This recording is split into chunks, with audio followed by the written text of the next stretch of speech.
Здравия всем слушателям и подписчикам моего канала. И в этом видео я вам раскрою все тайны числа 666, 3 шестерки. Или по сути мы найдем с вами корень зла, используя для этого исключительно здравомыслие, а не какие-то мифы и бредни. То символ зла, он существует в нашей прописьменности. Вот он, это символ зла, вот она, его символика. И почему она несет как раз число 6. То есть это буква, несущая число 6. В древнеславянской нашей азбуке. Я думаю, этот символ многие из вас узнали. Зло любит его применять. Но в древности зло означало просто непознанное нами, неизведанное. То есть незнание, неведание в прошлом было зло. Вот мы сейчас сделаем то, чтобы этого зла было меньше, чтобы люди знали и ведали корни, как говорится, этого зла, откуда взялся этот миф про 3 шестерки и почему столько негатива вокруг них. Кстати, если зло стоит два символа зла, то это в современности считается символом слуги зла. Так что тоже имейте в виду. Но мы давайте докопаемся, откуда же вот эти 3 шестерки. А если 3 символа зла, что будет? Дело в том, что число 3 шестерки очень пугает людей. Так как всем сказали, что это число сатаны, число зверя. Так написано в современной Библии. Прочитаем, что же там написано, цитата. Здесь мудрость, подчеркиваю, мудрость. Кто имеет ум, тот сочти число зверя. Ибо это число человеческое. Число его 666. Откровение Иоанна Богослова, глава 13, стих 18. Ну, действительно, у того, у кого есть ум, сразу бы задал вопрос. При чем тут мудрость, при чем тут ум, при чем тут звери, при чем тут число человеческое, причем 3 шестерки. А при том, что здесь все исковеркано. Потому что Библию много раз переводили, перепечатывали. И в изначальном варианте было написано, что точно, здесь мудрость, кто имеет ум, тот сочти число живущего. Ибо это число человеческое. То есть это число, матрица человека. Одни из переводчиков, скорее всего греки, перевели живущего как животное. Как говорится, чем богаты, тем и рады. А потом, соответственно, другие переводчики животное превратили в зверя. И раздули из этого огромную пропаганду, скажем так, не совсем красивых символов и понятий. Сколько фильмов ужасов снято на эту тему. Ну а на самом деле, о чем здесь речь? Здесь речь идет о вот этой системе, что вот я показал чуть ниже. В центре этой системы жреческий квадрат, так называемый, или магический квадрат, который как раз и применяли и применяют те, у кого есть мудрость и ум. Потому что это базовая матрица, в которой записаны чакры и способности человека. Он же магический или жреческий квадрат. Причем он устроен так, что сумма всех этих чисел и по диагонали, и по вертикали, и по горизонтали, она равна 6. Поэтому даже здесь вам не договорили. Так что здесь не 3 шестерки, а 4. А весь негатив связан с тем, что этот жреческий или магический квадрат, он применялся и применяется именно для того, чтобы показать живущему человеку его характеристики. Вот можете сами убедиться, как он работает. Вот он. Все суммы равняются 15. И по горизонталям, и по вертикалям, и по диагоналям. А 15 это 1 плюс 5, то есть 6. И то есть шестерки даже не 3, а 4. Но зачем он нужен? Магический квадрат, это базовый магический квадрат. По нему можно определить, какие качества вам даны от рождения, какие нужно нарабатывать в этой жизни, и сколько чакр у вас открыто и задействовано. Поэтому, когда происходят эти расчеты, получается число 6, неизведанное, незнание, и потом оно начинает раскрываться ведающим человеком, у которого есть ум и мудрость, который все эти вопросы знает, и он реализовывает их. Друзья, в этом году по полной программе бушует зима. В такие моменты особенно важно следить за своим здоровьем. Я использую и вам рекомендую наш отечественный препарат Синтезит. Это уникальная разработка российских ученых, аналогов которой в мире не существует. В отличие от других таблеток и БАДов, наш синтезит активирует естественные внутренние процессы, влияющие на иммунитет, восстановление и общее здоровье всего организма. И самое главное, у препарата абсолютно нет побочных действий, а эффект и прилив энергии чувствуются уже через час. Наш синтезит уже сегодня завоевал доверие и продается не только в России, но и в США, Европе, Швейцарии, Китае, Казахстане и других странах СНГ. При покупке обязательно используйте промокод Виктор10. Так вы получите дополнительную скидку в 10%. Ссылка в описании под видео. Поэтому вот эта сумма всех чисел, как вверх, так и вниз, она дает свои 15, 15 это в итоге 6. 6 и не 3 шестерки, а 4. Вот почему еще дополнительный квадрат вам нарисовал, чтобы показать, откуда это взялось. И как незнание, отсутствие мудрости, хотя бы элементарных знаний в переводе приводит к тому, что то, что должно служить основой для восприятия и понимания человеком своей жизни, что ему делать, как себя вести, превращено в какой-то негатив, ужас. И это всего лишь отсутствие мудрости и простого ума, да элементарных знаний по переводу. Ну вот почему это так? А зачем вот это нужно? Ну вот вам привожу пример. Например, родился человек, а у него отсутствует четверка. Четверка – это творческая энергия. Творческая энергия, человек это чувствует и идет, например, становиться художником, там, каким-нибудь поэтом, нарабатывать эту творческую энергию, чтобы открыть четвертую чакру, она заработала. Но когда человек не знает своих данных от рождения, он начинает ставить телегу впереди лошади. Что это значит?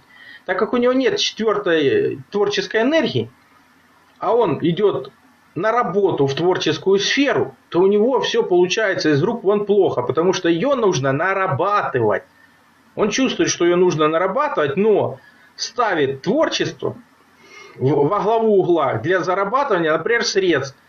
А этой энергии у нее нет. Ее нужно нарабатывать. Ее нужно было сделать хобби, увлечениями. Развивать ее с детства, если бы родители знали. А человек вместо этого ставит ее во главу угла и начинает на этом пытаться зарабатывать средства. Но не получается. А не получается потому, что он только ее нарабатывает. Он живет в бедности, в страданиях. Непонятно, почему ему это происходит. А если бы он это знал с детства, то родители, во-первых, бы развивали это в нем. А во-вторых, он не ставил бы телегу впереди лошади. Он бы нашел бы себе работу по своим данным, которые бы получил, которая позволила бы ему зарабатывать деньги на жизнь, на семью, на род. А уже четверку эту нарабатывал в качестве развития, хобби и тому подобное. Плюс, опять же, здесь же показаны все чакры человека. Вы скажете, таких же 7. У индусов их 7, а у славян их 9. Поэтому цифры этого магического квадрата соответствуют 9 чакрам основным. То есть по этим цифрам можно определить, какие чакры были открыты при рождении, какие нет. И что человеку нужно делать в течение жизни, чтобы запустить их в первую очередь. Чтобы заработали чакры, заработала система и максимально активировались энергетические потоки. Потому что, например, если нет хоть какой-то одной цифры, а не только одной, например, 2 цифр или 3. Вот у вас нет какой-то цифры, например, 4 и 5. Может, в первую очередь вам нужно наработать любовь для того, чтобы запустились вот эти 3 граммы в работу. Максимальное количество совпадений, которое бы вам позволило улучшить многократно свою жизнь. Вот зачем это нужно. Вот что там делается при этом расчете. А это всего лишь один из элементов этого расчета основного. Как раз по звездным характеристикам, жреческий квадрат, график жизненной активности, это всего лишь один из элементов. И то, насколько он очернен, чтобы люди не знали, что в них заложено от рождения.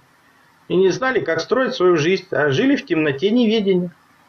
Я надеюсь, после этих данных неведения и зла стало чуть меньше. А для тех, кто сомневается, что именно число 9, количество основных чакр, рекомендую обратиться к медицине. Потому что медицина что говорит? Что правое полушарие мозга у нас управляет левой стороной тела. А левое полушарие правой. То есть они пересекаются. Почему это происходит? Именно из-за вот этих вот завихрений. И нет никакого прямого столба, как у индусов, всем. А именно 9.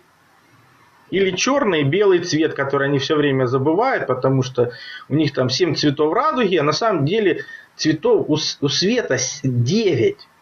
То есть черный это тоже цвет, и белый цвет, который он и сам белый цвет мы видим, и он включает все остальные видимые нами цвета. Поэтому, опять же, и символ креста он появился не вчера, он был всегда. Как я вам показывал, солнечный крест, теперь крест человеческий, где идет взаимодействие, обратите внимание, энергии Тха с Земли и солнечной энергии Ха. Вот откуда это все образуется, вот откуда этот магический квадрат, и вот откуда столько негатива. Потому что, ну зачем сейчас тем, кто нами управляет, люди, которые знают про свою жизнь, которые ведающие, которые делают в жизни меньше зла. Оттуда же вытекала наша пядевая система из принципов строения человека. Здесь же заложены принципы квадратуры круга, по которой создано все во Вселенной. И вообще во всех мирах и Вселенной. Поэтому это универсальные системы, которые тянут одно за другое, показывают универсальное строение мира. Ну, может быть и откорректировано, если в случаях необходимости. Поэтому и тот же Леонардо да Винчи, у меня есть видео, где я показываю витрувианского человека. Это та же самая пядевая система, просто изображена по-другому и не показаны вот эти размеры. А показана эта квадратура круга и те же самые основные пядевые и саженевые размеры. Вот и все. Но что есть в малом, то есть и в великом. Потому что кроме такого прямого прочтения есть и другие варианты шестерок. Обратите внимание, я вам показывал именно полное строение Солнечной системы по легендам славян. Ну, у славян сколько земель? 27. 2 плюс 7 это 9. У нас сколько больших лун? 144. 1 плюс 4 плюс 4 9. Сколько у нас малых лун? 108. 1 плюс 8 тоже 9. Вот вам 3 девятки, но... И девятки, и шестерки это в принципе одно и то же число, только по-разному направлены. Поэтому фактически это те же 3 шестерки. То есть тот же принцип строения всего во Вселенной, то на примере человека мы рассмотрели, а здесь на примере строения нашей Солнечной системы. Кроме этого, есть еще у нас в системе кометы и метеориты. Я не удивлюсь, если общее количество комет и метеоритов приведут нас к итоговому числу 6. И здесь шестерок все-таки станет 4, как их и должно быть. То есть это тот же базовый жреческий квадрат, проявленный при строительстве нашей Солнечной системы в полном ее варианте. Ссылки на материалы, в которых я показываю доказательства, что это именно так, под видео. Но кроме этого есть еще один момент, который тоже вот несет негатив с числами этими 3 шестерками. Дело в том, что 13 тысяч лет назад, когда погибла Фата и Атлантида, изменился наклон Земли. Сейчас ученые говорят, что он стабилизировался в районе 23,5. А если быть совсем уже точным, то в районе 23,4. Он стабилизировался тогда, его стабилизировали еще, и он пребывает примерно в тех же показаниях. Но наши предки отмеряли иногда сверху, а вообще иногда и снизу. Поэтому если от 90 градусов отнять 23,4, получится 66,6. То есть изменение наклона оси Земли, 3 шестерки. Связано это с негативом, в которой катастрофы, в которой 13 тысяч лет назад погибло 90% жизни на Земле. До недавнего времени это была лишь сказка, но мои исследования показали, что эти легенды правдивы, потому что удалось найти и легендарные города Атлантиды в Атлантическом океане, где они должны быть. Удалось их показать. Ссылки на материалы под видео. Также удалось показать, что и другие находят города Атлантиды, затопленные прошлого. Мне удалось около 10 их найти. Удалось найти место падения осколка Фаты, огромную трещину, которая привела к расколу Атлантической горной гряды и затоплению Атлантиды. Вот раскол 324 километра это низ. И вот 350 это вверх. И здесь города Атлантиды, около 10 я нашел в Атлантическом океане. Все ссылки на материалы под видео, потому что также мне удалось на календарных системах найти легендарную Фату. И она присутствует на всех календарных системах Ачинского жезла, которому 27 тысяч лет, Мезенского браслета 20 тысяч лет, Малтынского календаря 18 тысяч лет. На вся там присутствует. И даже на золотых шапках я ее нашел, эту легендарную фату. То есть и доказал наличие этой фаты, которая участвовала в той катастрофе. Но катастрофа, как говорится, была не один раз в нашей Солнечной системе. То же самое, это может быть негатив с 3 шестерками, связанный с тем, что жизнь на Земле Арея, то есть Марса по-современному, оттуда же арийцы взялись. Она погибла 153 384 лета назад в межпланетарной войне, согласно легендам. Это были бы тоже легенды, но есть одно но. Дело в том, что по легендам был нанесен энергетический удар, который разрушил Люцифер, спутник Деи 5-й планеты. Но при этом остатки этого энергетического удара ударили и по Марсу. И вот эта вот огромная, скажем так, выемка на Марсе, которая образовалась от энергетического огромного удара, это и есть след той катастрофы, вследствие которой Марс потерял 90% своей атмосферы. Сейчас там давление равно 1/10 атмосфере Земли. То есть все это доказывается. В итоге на поверхности исчезла и вода, и жизнь. Если жизнь есть, то только под поверхностью. А такая глобальная катастрофа, в которой произошло, я же говорю, гибель жизни на Марсе, был разрушен Люцифер, Фата появилась же как раз из Аддеи у нас на орбите, потому что ее не было на орбите Земли еще 144 тысячи лет назад. То есть все эти факты показывают, что вот эти 3 шестерки, которые негатив связаны с катастрофой, которая произошла на Марсе 151 тысячу лет назад, согласно легендам. Ну, а для тех, кто хочет посмеяться, могу тоже привести то, что везде, где живут наши предки, везде стоит универсальная система под названием пирамиды и мегалиты. И на Марсе были найдены пирамиды, полностью копирующие все известные египетские пирамиды и даже изваяния сфинкса. Обнаружены были в 1976 году орбитальным модулем «Викинг». Вот вам эти хотя бы базовые образования, геометрически правильные, даже более гигантских масштабов и размеров. Она там найдена не одна. Я думаю, в будущем их найдут еще больше, если нам скажут правду. Почему я обращал внимание на единые энергоцентры планеты Земля? Потому что подобные сооружения стоят там, где жизнь была или продолжается. Потому что они универсальные энергетические, портальные установки для дальней и сверхдальней связи. 5-я планета, которую сейчас мы не видим, которую у славян называется Дея, где она находится, вопрос открытый, потому что на ее орбите все так называемые пояс астероидов, их количество всего лишь, если их собрать, то оно будет как половина нашей Луны, а то и меньше. То есть там совершенно небольшое количество осколков, которые от планеты остаться не могло, скорее всего оно осталось именно от Луны. Что современная наука фактически изучила и подтвердила легенды. Отсюда же к нам пришла Фата, дополнительная Луна, и у нас же она и погибла в итоге. Вот откуда еще один аспект негатива с 3 шестерками. Ну, как говорится, что в малом, среднем и большом, то и в очень малом. Тоже есть такой вариант с 3 шестерками про атом карбона, потому что там у него 6 электронов, 6 протонов, 6 нейтронов. Вот 3 шестерки. А вот 3 шестерки, как бы вот он, звезду Велеса, если их объединить, то получается тоже вот какой-то негатив. Ну, звезда Велеса, она звезда Велеса во все времена. Конечно, можно рисовать там что угодно, объяснять это различными терминами, называть это звездой Давида, но на самом деле это звезда Велеса. Она всегда так называлась. Связан ли с этим негатив или не связан, решать вам. Ну, факт остается фактом. Есть и такое прочтение 3 шестерок. То же самое, вот еще один вариант геометрический 3 шестерок. Опять же образовывается эта звезда Давида, звезда Велеса, мы ее называем. Другие по-другому. Но это только варианты. На самом деле лобовое прочтение я вам рассказал. Еще один вариант вот такой я встретил в сети. Откуда он взялся, как они это вычислили, не могу сказать. По славянским числам это не получается никак. А масоны это действительно те, кто обеспечивает массовый сон населения. Почему и так? Массовый сон населения. Масон.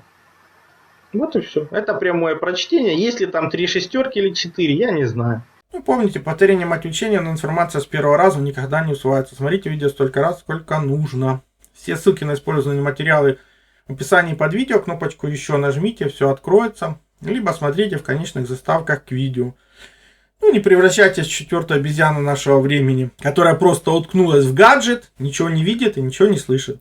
Напишите свой комментарий, поставьте лайк, подпишитесь на канал, поделитесь видео в социальных сетях, для того, чтобы здравомыслия стало больше, новые исследователи подключились к этому направлению, ну, больше информации на канале и в конечных заставках к видео.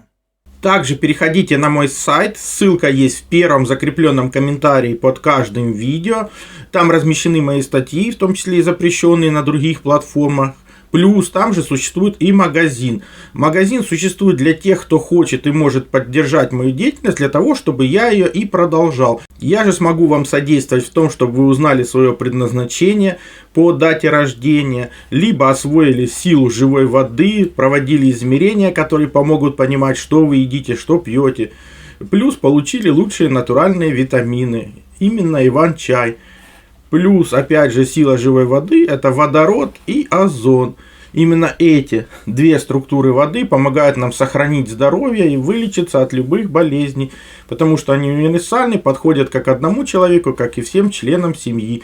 И один раз купленные не требуют других расходников. Плюс, например, детектор электромагнитного излучения. Мы все живем в городах, а там огромное количество электромагнитных полей, и имея эти простые измерительные приборы, вы сможете не попадать под их влияние, а значит будете меньше болеть и дольше просто проживете без лекарств.